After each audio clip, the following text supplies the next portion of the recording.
მოგესალმებით ძვირფასო მეგობრებო, ეს გახლავთ გადაცემა წიგნები და ფინანსები. ამ წუთას ჩვენ ვაპირებთ ვისაუბროთ სოფლიოს ყველაზე ღარიბ მწერლების ტოპ 5-ზე. სოფლიოს ყველაზე დიდ მწერლებში ძალიან ხშირად ასახელებენ სამ კაცს. ეს არის შექსპირი, ესაა ტოლსტოი, ესაა დოსტოევსკი. ხან ერთია პირველზე, ხან მეორე, ხან მესამე, მაგრამ ძალიან ხშირად ფიგურირებს და მე არ მინახავს ისეთი ათეული ღირსეული ვინმე შედგენილი, სადაც ეს სამი კაცი არ იყოს წარმოდგენილი, ეს წარმოუდგენელია. როგორც წესი ამ ათეულში ისინი ყოველთვის არიან. ამათგან ორი, როგორც თქვით, ძალიან მდიდარი იყო. ტოლსტოი ხომ მდიდარი იყო და შექსპირიც მდიდარი იყო. ერთადერთი კაცი, ვინც ამ სამეულში არის და იყო ძალიან ღარიბი, ეს გახლავთ ფიოდორ დოსტოევსკი. დოსტოევსკის ცხოვრება აეწყო ისე, თითქოს ყველაფერი კეთდებოდა იმისთვის, რომ ამ კაცს თავისი ცხოვრება ფსიქიატრიულ საავადმყოფოში უნდა დაემთავრებინა. იმიტომ რომ ფროიდი ამბობს, რომ ერთი სულიერი ტრავმა არა, მაგრამ ორი სულიერი ტრავმა საკმარისია იმისთვის, რომ ადამიანმა გონება დაკარგოს და გაგიჟდეს. დოსტოევსკის ცხოვრებაში კი იყო რამდენიმე სულიერი ტრავმა და ახლა თუ ვინმეს გონია, რომ რაღაცას განსაკუთრებით ვაჭარბებთ, მე გეტყვით რა ტიპის ტრავმებზეა ლაპარაკი და იმ წუთას მიხვდებით. აი ყველაზე უფრო მძიმეებს ვიტყვი. მაგალითად, მას სიკვდილი მიესაჯა. ახლა მე მგონია, რომ ეს სერიოზული ტრავმა არის. მე თვითონ 3 წელი მომისაჯეთ და დიდი ტრავმა იყო და ახლა სიკვდილს მოგიჟიან და თან მით უმეტეს დასახვრეტად რო გაგიყვანენ, რა თქმა უნდა, ეს სერიოზული ტრავმა. დოსტოევსკის პირველი შვილი შიმშილით მოუკვდა უცხოეთში და საყვედური უთხრეს, ნუ ტირი ხარო, ნერვები გვეშლება თქვენს ტირილზე ძილში ხელს გვიშლითო და სერიოზული ტრავმა მიიღო, ის ქვეყანა შეიძულა საერთოდ და ამიტომ, როდესაც სტავროგინის სიკვდილი უნდოდა, თქვა, რომ შვეიცარიაში წავიდაო. სინამდვილეში სტავროგინი არ სადაც არ წასულა, უბრალოდ ურის მოქალაქე იყო, მაგრამ თავი მოიკლა და თვითმკვლელობა. დოსტოევსკი ყოველთვის რომელიღაც ქვეყანას უკავშირებდა, ამერიკაში წავიდა, შვეიცარიაში წავიდა, თუმცა რუსეთში თავს იკლავდნენ მისი გმირები. დოსტოევსკი იყო ძალიან უბედური კაცი. დაიბადა და დააყვა დაავადება, ეპილეფსია, რომელიც უმძიმესი დაავადება. დაწერა პირველი წიგნი. გახდა პოპულარული. მეფის ოჯახში წაიკითხეს და ნიკოლოზ პირველმა იტირა. წარმოიდგინეთ ახლა რა მწერალი არის დოსტოევსკი. მიუხედავად ამისა, როგორც გითხარით, ცხოვრებამ გადაისროლა კატორღაში, 4 წელი იჯდა კატორღაში და იქიდან ისე იგი ითხოვდა დაბრუნებას და მიეცანება, როცა ბევრი რამ შეიცვალა ქვეყანაში, მიეცანება, რომ დაბრუნებულიყო პეტერბურგში და მოსკოვში. ღარიბი იყო. ჰონორარებს უხდიდნენ ცოტას და ფაქტობრივად ძლივს ართმევდა თავს. რატო იქნებოდა ღარიბი გეტყვით. უფროსი ძმა, რომელთან ერთად ბევრი საქმე წამოიწყო და სხვა, გარდაეცვალა და ამ ძმის ოჯახი მას დააწვა კისერზე. მეუღლე, რომელიც მოიყვანა, ავად გაუხდა და მისი ჯანმრთელობის მდგომარეობა და ესეც დააწვა კისერზე. ის ქალი გარდაიცვალა, გერი ყავდა და ისიც დააწვა კისერზე. უმცროსი ძმა ლოთი იყო და ისიც მას დააწვა კისერზე. მოკლედ, თელს თანათესაო სული და ერთი კაცი. მაგრამ ამას დაემატა ახალი უბედურება. უცხოეთში აღმოჩნდა, იქ კაზინოში შეიარა და დაიღუპა თავი. ახალი დაავადება დაემატა, დღეს რო ბუდომანია ჰქვია, ანუ თამაშისადმი მიდრეკილება, აი როგორც ნარკოტიკისადმი. იმდენად, რომ ერთხელ ცოლის კოლგოტები და წინდები წააგო და თავისი ტანსაცმელი რო წააგო, ხო წააგო და ყველაფერს აგებდა და მოკლედ გაღატაკდა. დიდი მწერალი იყო, უდიდესი მწერალი იყო.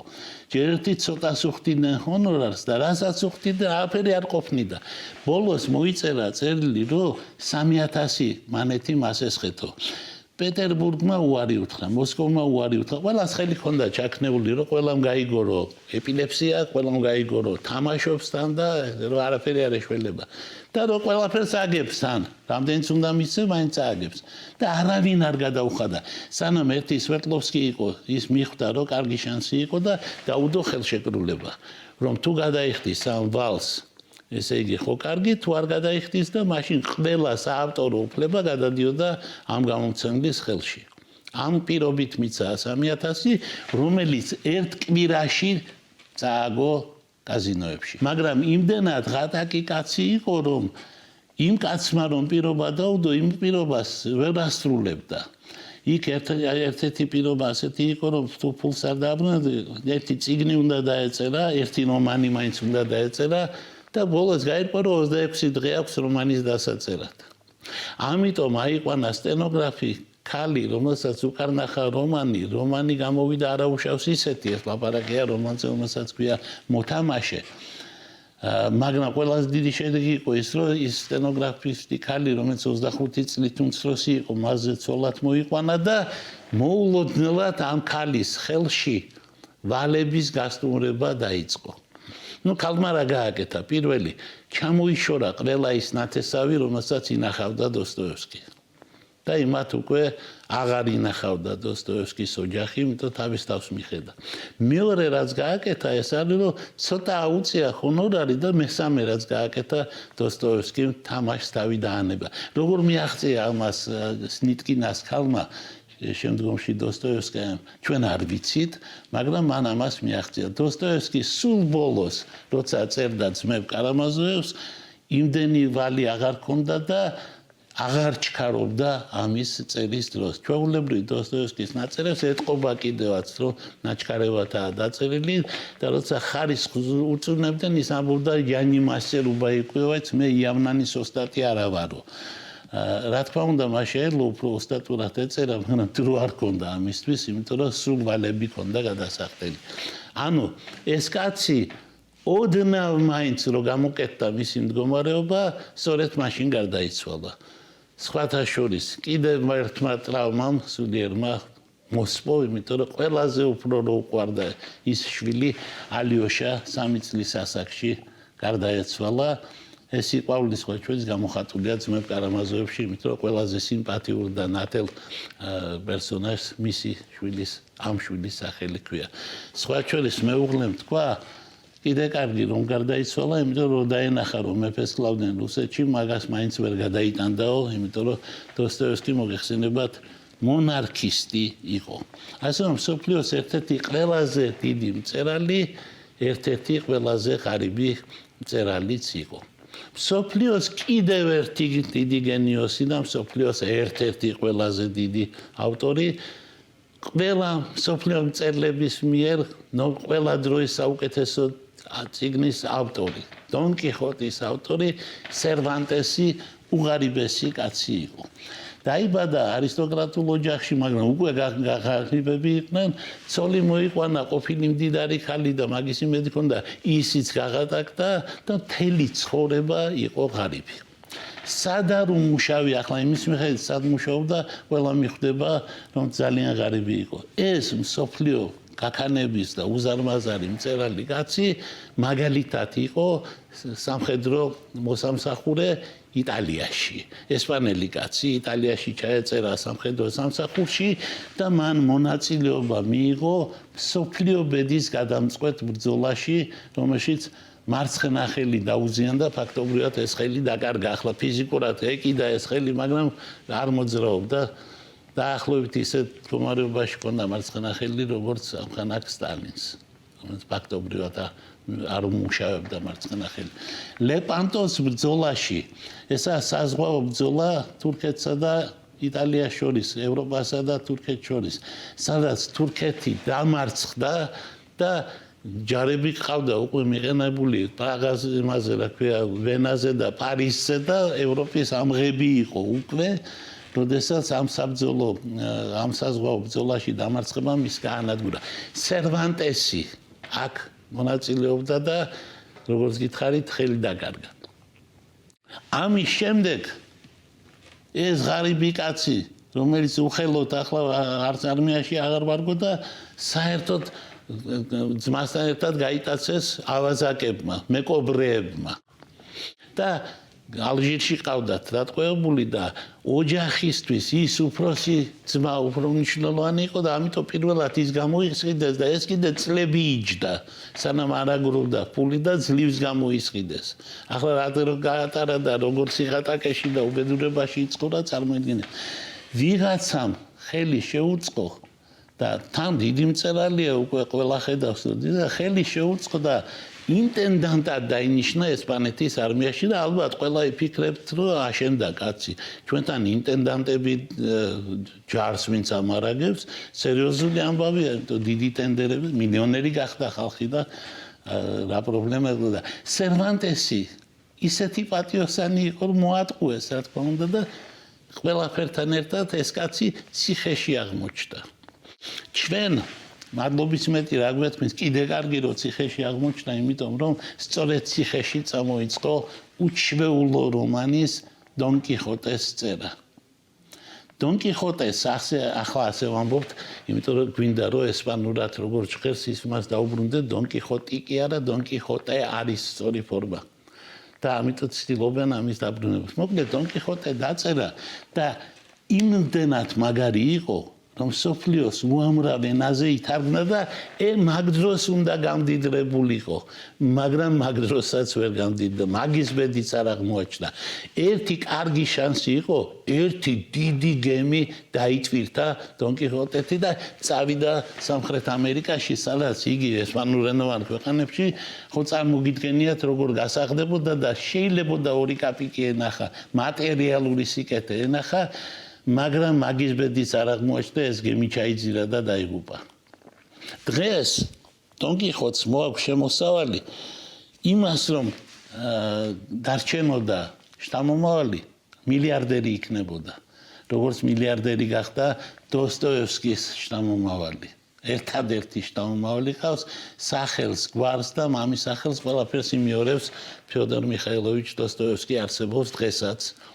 ჩემზე ცოტა უფროსია მე მას კარგად ვიცნობ ამერიკელები დაეხმარნენ იმაში რომ მოიპოვა მთელი ის თანხები რომელიც ეკუთვნის მას როგორც მემკვიდრეს სხვა შორის კგბ-ს სპეციალური სანათესაო ჰქონდა შექმნილი და მაგ ფულს ჭამდა და ახლა უკან აბრუნებინებენ მაგ ფულს ამერიკელი ადვოკატები და ეს ჩვენი კაცი დოსტოევსკის შვილთაშვილი გაქცეულია ამერიკაში იმიტომ რომ რუსეთში რო იყოს გასაგებია აგენტად უკვე არის გამოცხადებული და რა დღეში ჩააგდებდნენ ახლა ხელა ფულს მისცემდა და იქ არის ერთ სიტყვით სერვანტესს რო ყავდეს შთამომავალი დიდი ფულის პატრონი იქნებოდა იმიტომ რომ ეს წიგნი დონ კიხოტე დღემდე ერთ-ერთი ჩემპიონი წიგნია ბიბლიას და სხვა წიგნებს ეჯიბრება ასე ვთქვათ პირველობაში და ჯოან როულინგსაც კი ეჯიბრება პირველობაში წარმოიდგინეთ დონ კიხოტი როგორი პოპულარული წიგნია მაგრამ მისი ავტორი სიღარიბეში გარდაიცვალა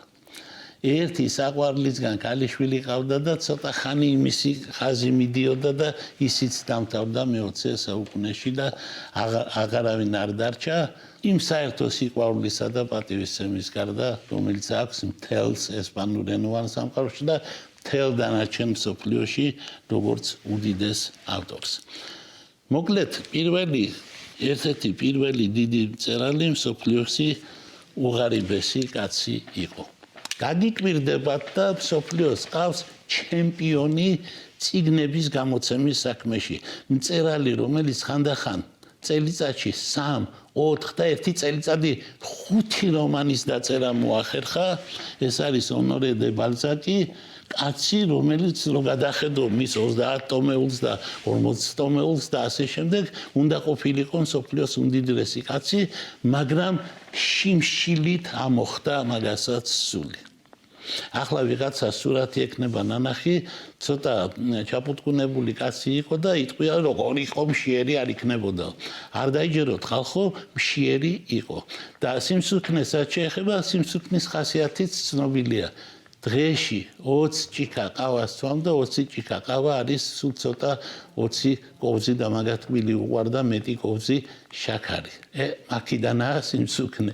იმიტომ რომ სერიოზული საჭმელი არ ღირსებია, მაგრამ იმ ხელა წარმოსახვა ჰქონდა, რომ ჩამოწერდა ხოლმე საჭმელებს და მენიუებს და უყურებდა და ყავას სვამდა და წერდა. ეს იყო მისი ცხოვრება. მან გაიტრაბახა, სოფლიდან იყო, სოფლელი ბიჭი იყო. სხვა შორის პრობლემური კაცი იყო იმ თვალსაზრისით, რომ დედა ცოტა არ იყო თვათ მეუღლის ერთგული.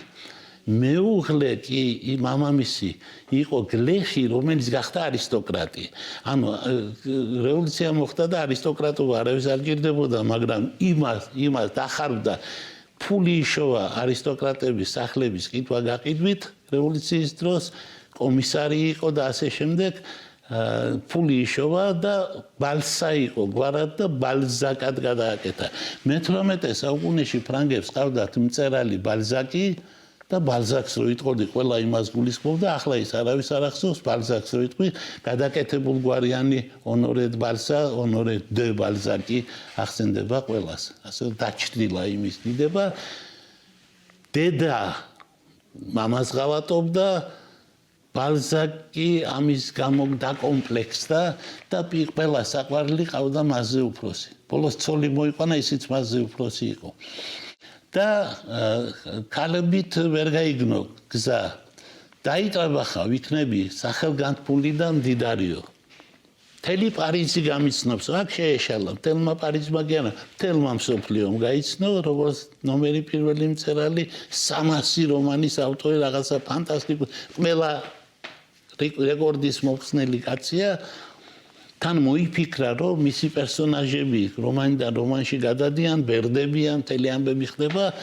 ძალიან კარგი მწერალი, ძალიან კარგი რომანისტი, მამაგორიოს ავტორი და ბევრი კარგი წიგნის ავტორი იყო ღარიბი. 2 კაპიკს იშოვიდა თუ არა, წამოიწყებდა რაღაცა ფინანსურ საქმიანობას. მაგალითად, გამოსცა გაზეთი. ანუ ვისაც წაკითხული გაქვთ მისი რომანები, თუ კი იქ რამე წარუმატებლობა ფინანსური აღწერა, ყველაფერს მას შეემთხვა. წამოიწყო გაზეთის გამოცემა, ჩაფლავდა, ვალები დარჩა. წამოიწყო გამომცემლობა, ჩაფლავდა, ვალები დარჩა. როტშილდის ვალები ჰქონდა 2019 წლამდე მის ოჯახს. 2019 წელში დაიფარა ბოლო ვალი. სხვათა შორის ეს ვალი დაიფარა იმით, რომ ცოლი მოიყვანა სიბერეში, ცოლი მოიყვანა არისტოკრატი ქალი პოლონელი, რუსეთის ქვეშევრდომი, მაგ პერიოდში ასე იყო, იმას 2 კაპიკი ჰქონდა და იქიდან დაიწყო ვალების გადახდა, მაგრამ ისე გარდაიცვალა, რომ ვალები დარჩა და საუკუნე იხდიდნენ კიდე მის ვალებს მისი შთამომავლები. ბალზაკს შთამომავლები დარჩა, ასე რომ დღეს ისინი ალბათ ბედნიერი ხალხია და შემოსავლები იქნებათ, მაგრამ მაგაც არ ღირსებია. იცხოვრა ძალიან უცნაური ცხოვრებით. გადიოდა ქუჩაში და ცხოვრებას ათვალიერებდა, მოდიოდა სახლში და მთელი ღამე წერდა. მერე მთელი დღე ეძინა და მერე მთელი ღამე წერდა და ასე შემდეგ და საჭმელი არ ქონდა ხოლმე და როგორც გითხარით, ყავაზე იყო. ამიტომ დიდხანსაც ვერ იცოცხლა, ვერ გაუძლო ასეთ არანორმალურ პირობებს. ჯერ ერთი ამდენ შრომას ვერ გაუძლო, მერე დაგვიანებული ქორწინება და სხვა და ბევრი უბედურების მერე ღარიბი გარდაიცვალა. მიუხედავად იმისა, რომ ბოლოს ცოტა სული მოითქვა, სახლი მაინც გაუჩნდა, იმიტომ რომ მთელი ცხოვრება ამ უზარმაზარმა კაცმა ნაკირაებში გაატარა და მძიმე ცხოვრებით იცხოვრა. ასე რომ ერთ-ერთი უღარიბესი იყო. სხვათა შორის სიკვდილის მერეც სერიოზული პატივი არ ერგო. პანთეონში მაგალითად არაა დაკრძალული. საქართველოს პანთეონში ვინც კი გაგიგიათ საქართველოს მწერალი იყო, ყველა იქაა დაკრძალული და საფრანგეთის პანთეონში ემილ ზოლა გადაასვენეს სამოქალაქო პოზიციის გამო, დიუმა გადაასვენეს იმის გამო, რომ თემ მსოფლიოში ყველაზე პოპულარული ფრანგი ავტორია, მარტო ჰიუგოს მოუწია იქ დასვენება, იმიტომ დიდი მწერლებიდან, რომ დიდი მწერალი იყო და ანდრე მალრო კულტურის მინისტრი და ძალიან პოპულარული მწერალი იყო, როცა გარდაიცვალა და მასე მოუწია, თორე ისე იქ დიდი მწერლების ადგილი არ არის და აი ბალზაკი მაგაშიც არ გამართლა პერლაშეზის სასაფლაოზეა დაკრძალული და არის ხალხი სტენდალი მაგალითად რომელსაც პერლაშეზიც არ ეღირსა და ასე შემდეგ. ამით იმის თქმა მინდა რომ ბალზაკი ამოდენა მწერალი ამხელა სახელი და სხვა სიღარიბეში ამოხდა მაგასაც სული, თუმცა აი სულ ბოლოს როცა ძალიან ავად იყო, მაშინ მეუღლის ფული მაინც ჰქონდა და რაღაც ახლად ხატაკი აღარ იყო და შეიძლება კარგი საჭმელიც ეკუთვნოდა, მაგრამ უკვე როგორც ამოტყობს, ჭამა არ შეეძლოდა, მოკლედ სიცოცხლეში სიხარული არ უნახავს. და ძალიან საწყენი არის, თუმცა ასე მოხდა. ამ ბალზაკის გარდა ჩვენ შეგვიძლია გავიხსენოთ კიდევ ერთი დიდი მწერალი, ამჟამად ნობელის პრემიის ლაურეატი, რომელმაც თავისი სიღატაკე ასახა კიდევაც თავის შემოქმედებაში და წარმოადგინა სპეციალური რომანი, რომელსაც პირდაპირ ქვია სახელად უბედურება, კერძოდ შიმშილი. ეს გახლავთ კნუთ ჰამსუნი, რომელმაც ნახევარზე მეტი ცხოვრება აბსოლუტურ სიღატაკეში გაატარა. სხვათა შორის, აი მთელი მსოფლიო მოიარა. კაცი ნამყოფი ამერიკის შეერთებულ შტატებში იქ მუშაობდა, არაფერი იქ არ გამოუვიდა. ამ კაცმა ამერიკაშიც ვერაფერი ვერ გააწყო. სხვა შორის ეგ ერთადერთი არ არის ესეთი, რომელმაც ამერიკაში ვერ გააწყო. მერე შინ დაბრუნდა და იქაც ვერაფერს ვერ მიაღწია. დიდი მწერალი იყო. ერთი პერიოდი ის იყო მსოფლიოს ყველაზე უფრო პოპულარული და დიდი მწერალი მე-20 საუკუნის დასაწყისში. იმდენად უჭირდა, რომ აი მე-19 საუკუნის ბოლოს არის დაწერილი შიმშილი და აღწერილი აი ფიზიოლოგიურ დონეზე სულ ორმა მწერალმა შეძლო შიმშილის აღწერა და ზნეობის და შიმშილის ურთიერთობის აღწერა ამ დონეზე. სულ ორი არის ასეთი. ერთი იმიტომ რომ ისეთ საზოგადოებაში ცხოვრობდა, ყველას გაგიკვირდება დღეს ნორვეგია მსოფლიოს ერთ-ერთი უმდიდრესი ქვეყანა, უბედნიერესი ქვეყანა, მიუხედავად იმისა, პირველ საათზე მზე ჩადის და მე ვერ ვიგძენი თავი ბედნიერად მაგ ქვეყანაში, მაგრამ ფინანსური თვალსაჩინით დამლაგებლის საშუალო ხელფასი 30,000 ევროა და ეს პატარა ეს ყველაზე უფრო დაბალი ხელფასია მასწავლებლებზე და მინისტრებზე არ ვლაპარაკობ და პარლამენტის წევრებზე, აი მე განსაკუთრებით პარლამენტის წევრი ვიყავი მაშინ და გამაოგნა მათმა ხელფასმა არც მინდა ვთქვა რა შეფარდებაში ვართ და რანაირი კავშირი გვაქვს ამასთან დაკავშირებით. აი კნუთ ჰამსუნი უღარიბესი იყო. სხვათა შორის ამოდენა მწერალი იყო და ცხოვრების ბოლოსაც უღარიბესი იყო. ეგ უკვე თავის თავს უნდა დააბრალოს, იმიტომ რომ ადოლფ ჰიტლერი რომ მოკვდა, ყველა რო გაემიჯნა დამარცხებულ გერმანიას და ადოლფ ჰიტლერს, აი მაშინ საფლავში ჩაყვა კნუთ ჰამსუნი და ნეკროლოგი დაწერა ისეთი, რომ ესე იგი იტირა და იტირა. ძირითადად ჰიტლერი უყვარდა იმიტომ, რომ ინგლისელებს ვერ იტანდა. საერთოდ ნორვეგიაში ანგლოფობიური განწყობებია და ამას განსაკუთრებით არ უყვარდა და ადოლფ ჰიტლერს პატივს სცემდა ამის გამო. ეს უდიდესი მწერალი, ჰუმანისტი მწერალი, ფაშისტების მხარდამჭერი იყო და ამიტომ შიდა პატიმრობა მიესაჯა, ჰონორარები ჩამოეჭდა და ცხოვრების ბოლო გაჭირვებაში გაატარა. სხვათა შორის მსოფლიოს უმდიდრესი მწერლებიდან და უღარიბესი მწერლებიდან ორი ისეთია, რომელიც აპირებდა საქართველოში სიკვდილს. აქ უნდოდა ჩამოსვლა. ლევ ტოლსტოის სახლიდან რო გაიქცა, მიდიოდა ასე ამბობდა, რომ წავალო თუ მომცეს საზღვარგარეთის პასპორტი რუმინეთშიო და თუ არა და თბილისში წავალ, ქართველები კარგი ხალხია, იქ უნდა ვიცხოვრო, ქართველები კარგი ხალხი არაფერს არ ითვლიანო. და ამიტომ უნდოდა, მაგრამ კნუთ ჰამსუნსაც საქართველოში უნდოდა ჩამოსვლა, იმიტომ იგი საქართველოში ნამყოფი კაცია, თავისი ნამდვილი გვარით პედერსენი იყო, მეუღლესთან ერთად მოგზაურობდა, შემოვიდა საქართველოში სამხედრო გზით, ჩამოვიდა თბილისში, ცხოვრა თბილისში, სასტუმროში, რომელსაც ერქვა ლონდონი, ეს ზღაპრული სახლია სხვა შორის შალხიდან და ამავე დროს მე ბათუმშიც იყო. ყველაფერი მოეწონა საქართველოში, დაწერა ბრწყინვალე წიგნი ზღაპრის ქვეყნიდან მოგონებები, ამავე დროს დაწერა პიესა საკმაოდ სერიოზული თამარზე. ახლა მისი გენიის ფასი პიესა ის არ არის, მაგრამ მაინც ახლა ჰამსუნის პიესა თამარზე.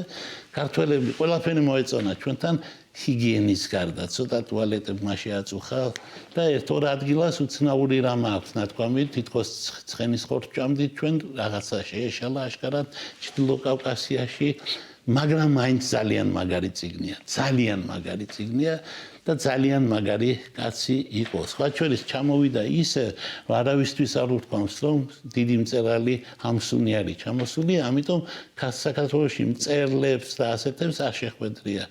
ჩამოვიდა პედერსენის გვარი და ჩვენთან არავინ არ იცოდა, რომ პედერსენი არის მსოფლიოს იმ დროს ნომერი პირველი მწერალი ბნოდ ჰამსუნი. მოკლედ ეს კაცი მასაც მუდმივად ახლდა სიღარიბე და საშინელი სიბერე ჰქონდა. იქიდან მორბოდა საქართველოში, ახლა ვინ ჩამოუშვებდა სტალინის საქართველოში იმ პერიოდში არ ვიცი, რატო ეგონა რომ აქ შეიძლება გამოეშვათ, მაგრამ ასეთი სურვილი მას ჰქონდა. მსოფლიოს ერთ-ერთი ყველაზე ღარიბი მწერალი იყო მსოფლიოს ერთ-ერთი ყველაზე მდიდარი მწერალი. ერთადერთი კაცია, რომელიც ორივე სიაში იმსახურებს ყოფნას. ეს გახლავთ ჩემს მიერ უკვე ნახსენები ვლადიმირ ნაბოკოვი. ვლადიმირ ნაბოკოვი მოგეხსენებათ მსოფლიოში ერთ-ერთი ყველაზე მდიდარი კაცი იყო ოდესღაც. მერე კომუნისტებმა ყველაფერი რო წაართვეს, გერმანიაში ჩავიდა როგორც ხატაკი, მაგრამ მერე ამერიკაში აღმოჩნდა და ამერიკაში წლები იცხოვრა როგორც უღატაკესმა.